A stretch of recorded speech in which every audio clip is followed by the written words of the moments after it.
ప్రతిదానికి మాట్లాడితే అందరూ టైం దొరకడం లేదండి, టైం దొరకడం లేదంటారు కదా! దానికి కూడా మాస్టర్ చాలా బాగా చెప్పారు నాన్న.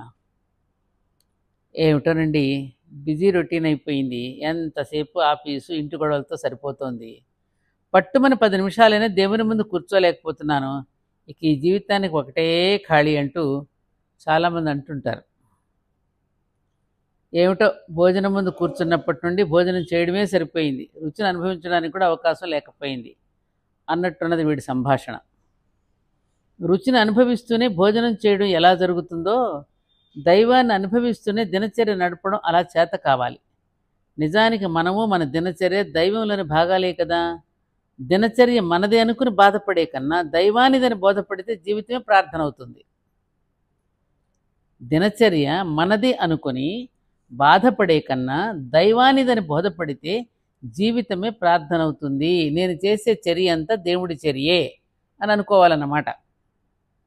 ఈ స్థితిని అనుభవించిన వాడు కాబట్టే my life is my prayer, నా జీవితమే నా ప్రార్థన అన్నాడు మహాత్మా గాంధీ.